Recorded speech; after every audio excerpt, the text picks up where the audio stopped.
Om Shanti, how are you?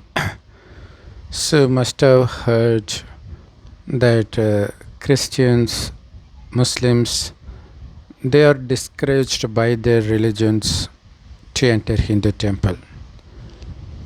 So, needless to say about worshipping Hindu deities or gods.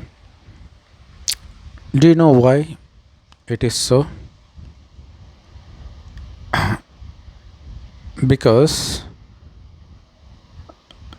it makes sense if you get a nice feeling after reading a nice book like Srimad Bhagavad Gita or Bible, Quran, or any book, even non religious books. But Hindu temples are the only place in the whole world where you will get the nice divine sensation just by stepping into that. You don't have to do anything. You may be a Hindu, Christian, Muslim, Buddhist, or even atheist. You may be from any country. You will still feel that divine feeling once you step into Hindu temples, especially the bigger ones like Shiva temple and Vishnu temples. How's that possible? Because people usually prefer to be alone to do meditation, to get the peace of mind. But in bigger temples where there will always be crowds, still you will be able to get that nice peaceful feeling once you step into that. People will be talking to each other, there will be mantras chanting, but still you will be having those divine feelings. And people of other religions, they don't want you to experience that, because once you experience that, there's a good chance of you going back to Hinduism. Obviously they wouldn't want that, right? So that's the main reason they discourage you not to enter Hindu temple. By just like we threaten babies saying that don't touch it, that's Satan or something like that, they even say that Hindus are worshipping Satan, don't go there, all those sorts of things. And it is very childish to use those threats to keep them away from them. But the funny thing is, it works for them. They believe it. Okay, now coming to the point, how is this possible? How do you get that strange sensation, that divine vibrations in temples? What's the magic? I haven't been to all temples in North India, but I've been to 2 or 3 temples. So I think those were famous temples, but still, I think South Indian temples,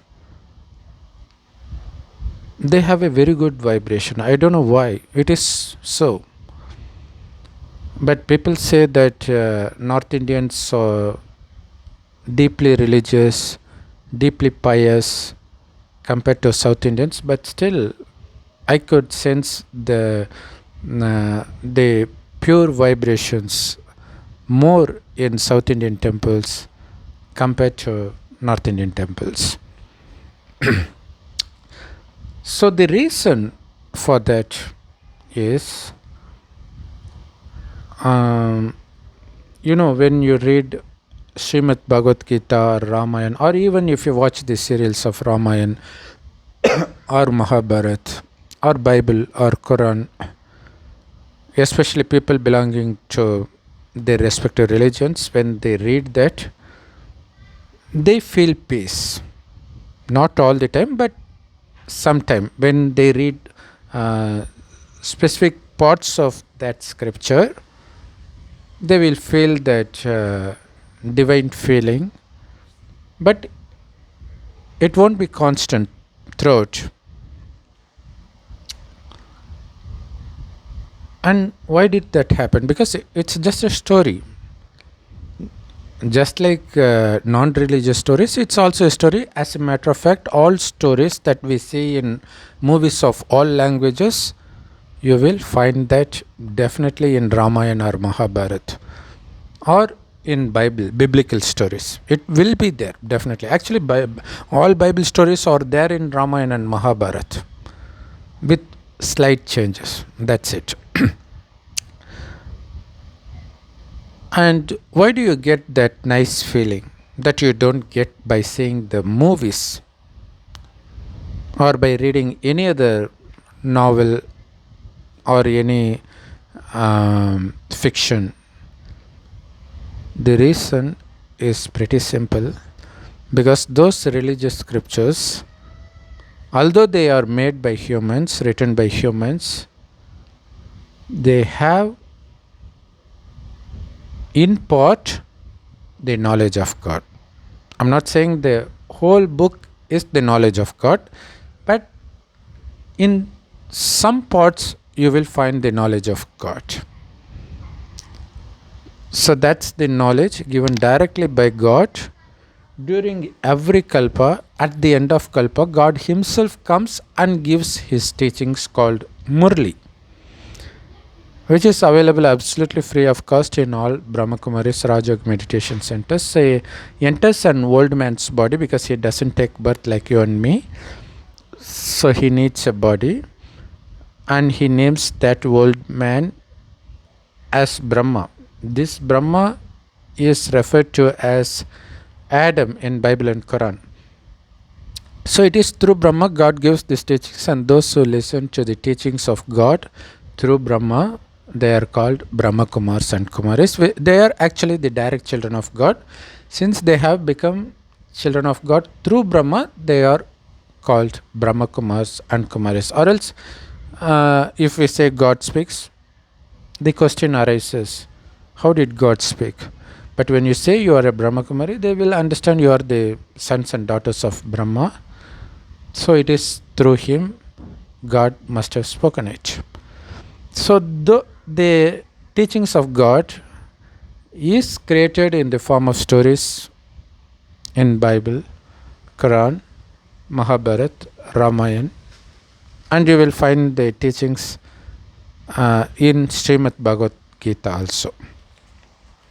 So that's the reason when you read, sometimes you will get this knowledge even from movie songs. So it is you will be attracted to that particular line of that song, but only after you become Brahmakumari and start taking teachings from God directly, you will understand that it is already there in God's knowledge. That's why you got that strange feeling when you were listening to that particular verse of that song. Now coming to why you get that nice feeling when you enter temple. Because God gives this teaching about the 5000 year time cycle, which is called Kalpa. God says in this 5000 year time cycle, the first half was heaven and the next half is hell, where we live in. This same world where we live in was once heaven. That's the reason people who lived in heaven are worshipped as deities in Hindu temples till date. Because India used to be heaven, it is only in India we worship those deities, and people make fun of Hinduism, saying that there are millions of God in Hindus. As a matter of fact, they were not gods, but still they are worthy of worship because they were as pure as God. Where have they all gone? They haven't gone anywhere. After taking several rebirths for the first 2500 years, when this world was heaven, they start taking birth in hell, and they start committing sins. In heaven, they did not commit any sin. That's the reason in Hindu temples you will sometimes witness inappropriate statues with minimum clothing. Uh, you will see deities engaging in lustful acts. So it represents the heaven descending from heaven to hell, which means their character, their divine behavior becomes devilish as they pass on many births. So, just 100 years before the destruction of this world cycle, of this old world called hell or Kali Yuga, God enters an old man's body and gives this teaching about this 5000 year time cycle, and also the secret to get back to heaven, because this world is going to become heaven again. In heaven, we were so pure that we have no idea of what lust, anger, greed, attachment, and ego are. We were as pure as a newborn baby. That's the reason in Bible it is mentioned, if you don't become as pure as a newborn, you cannot enter heaven. Nonetheless, it did not say about how to become as pure as the newborn, because only God knows that. That's why God comes. He says, while you were in heaven, the reason, although you were so beautiful, but you did not lust each other, is because you did not consider each other as these perishable bodies, but as the soul that shines like a tiny star in between the eyebrows, which is why Hindus apply tilak here. It is the souls that operates this body, that sees through the body, listens through the body, performs all actions through this body. They were constantly aware of that. That's the reason, although they were beautiful, they did not get attracted to each other's beauty. Not only that, also there were no signs of anger, greed, attachment, or ego, because they were the root causes of all pain and sufferings that man has to endure. But they were free from those things because they were absolutely soul conscious. They consider each other as souls. What happens after the first 2500 years is they become body conscious. They consider themselves to be this perishable body. While they were soul conscious, they were constantly happy and peaceful, because that's the true nature of soul. Peacefulness and blissfulness is the true nature of soul. Once you become body conscious, you can't derive happiness from within. So you seek pleasure from outside. That's when you become addicted to sensual pleasures. That's when you become addicted to 5 vices: lust, anger, greed, attachment, and ego. That's the reason we start losing all the things we were blessed with while we were in heaven. We lose beauty, wealth, health, everything. So we are facing all sorts of pain in the form of diseases, poverty, conflict between family members, war between nations, everything. So God says, become soul conscious again, so that you can conquer these 5 vices. Then you are sure to take birth in heaven again. You know what?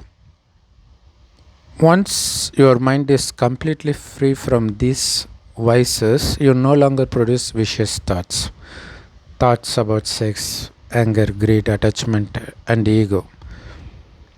What happens is you produce soul conscious thoughts that's filled with good wishes and thoughts for others all the time. That's how the positive vibration is created. So that's how the world from hell becomes heaven again. Not everybody is going to take this knowledge. Only 1 in million will take this knowledge.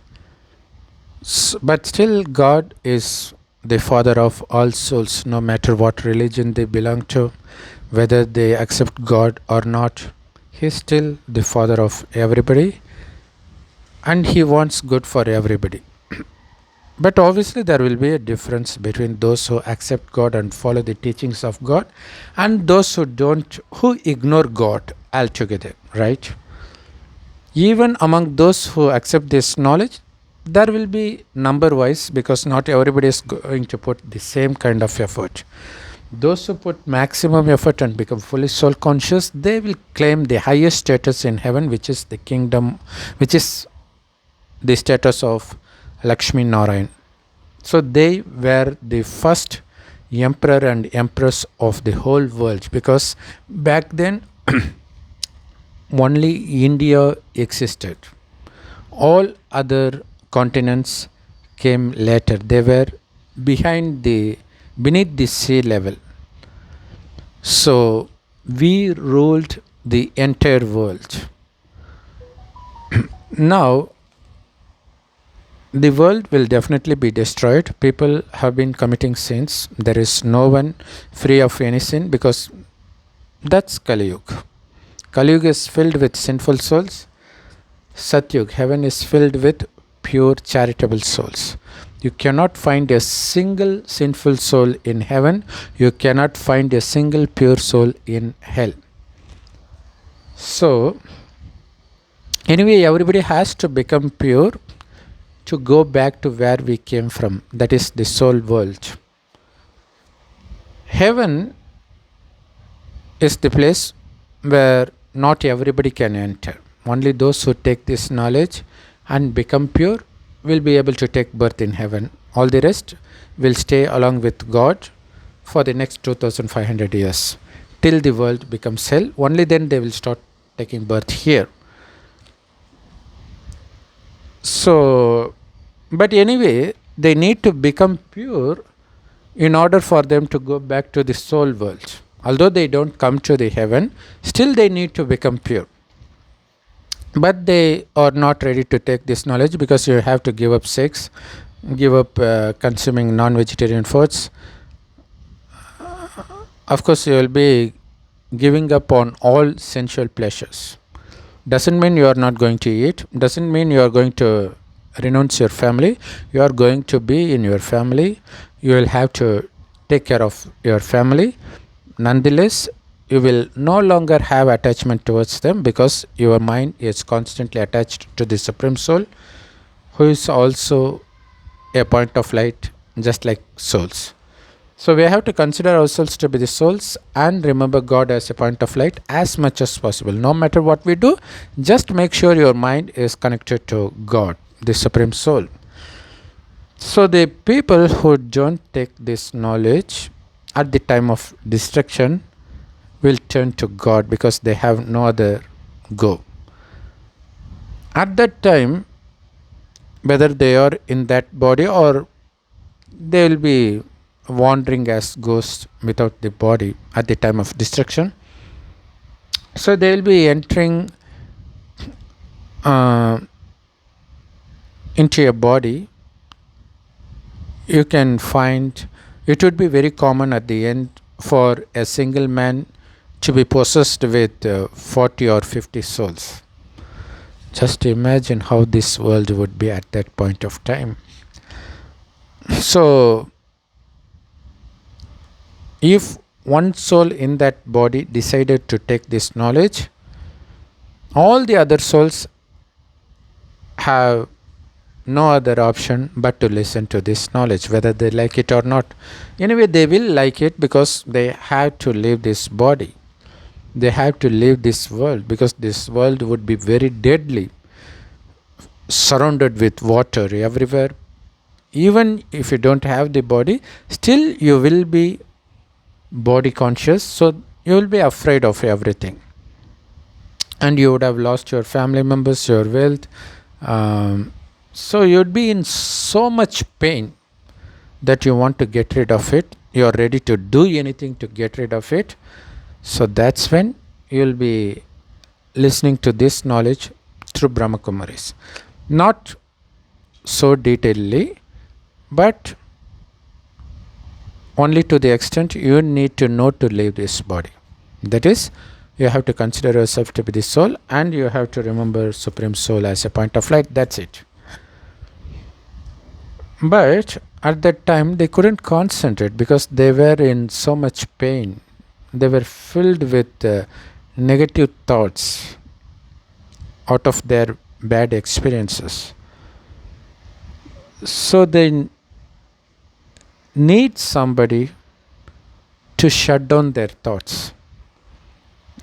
So that's where God prepares us not only for us to stay calm, but also to make others stay calm with our positive and pure vibrations. So it takes time and effort to reach that stage. That's the stage we will attain at the end. That's called Karmatit stage. So those who are filled with sorrow, when they approach the place where Brahmakumari is, they will instantly feel that peace, just like how we feel when we step into the Hindu temple. Then they will realize this is the place where I want to be. So, and also we will be giving this knowledge. They will take that, try to remember God, and try to escape this world forever. So that's the thing, that's the outcome of this knowledge. Because not everybody is going to take knowledge, but they need somebody to give them power to remember God at least for 5 minutes. Only then they'll be able to go to the Supreme Abode. So it is in memory of Brahmakumaris who at the end times give power to the non-Brahmakumaris. The temples are built. Because you see, in the temples you will see deities with their eyes wide open blessing them, right? So that is what we do at the end. Not by showing hand like this, but with our thoughts. But they have to show it physically, right? They can't show our mind. So they have given like this, and you will see their faces smiling. Doesn't mean they live in heaven. They live at the time of destruction, but they are not in conscious of this world, not in conscious of this body. They were constantly in remembrance of God. They know that they are going to go there and come back to heaven. This is the only thought their minds will be occupied with. So, as the remembrance of that, the temples are built. That's the reason when you go there, you will find that vibration. Those vibrations gives you the taste of what you are going to taste at the end. That's the reason you have this nice sensation when you step into Hindu temples. Not only Hindus, you are going to liberate all souls of all religions. So everybody will come to Brahmakumaris in the end. So that's the reason even Christians and Muslims, they believe in angels, or they call as malaks, because that's the role we play in the end. Although we are here, our mind will not be here. It will be in the place between the Supreme Abode and the earth. That's called the subtle world. Sukshma Lok will be in this subtle body, Sukshma Sharir. After leaving this body, we'll be giving blessings from there. That's also another role. And even when we are in this body, for example, if destruction is happening in America, for example, you will get the vision You will be there in some place in India, but still you will see right in front of you the destruction that's happening in some part of America. And you will be filled with mercy. You will see them not as American or Christian or Muslim, but as a soul, because every soul is the children of Supreme Soul. That is, they are our brothers. So that's the reason God gives us the training to see each other as souls. So that continues for the next 2500 years in heaven. So our love is not for the body, because that's the corrupt love, but for the soul. That's the soul love, soul conscious love. So the only benefit that we can have for the soul is for it to get liberated from this world, to go back to the supreme, the soul world. So you will be having this thought of liberating that soul, and you will be giving the power to that soul. That soul will eventually be liberated. So this is called mukti in Hinduism. That is liberating the souls from this world. So because we give mukti to everybody, the temples that are built to us have that divine vibrations. So no matter how much other religions stop their religious people to enter Hindu temple, they will still have to come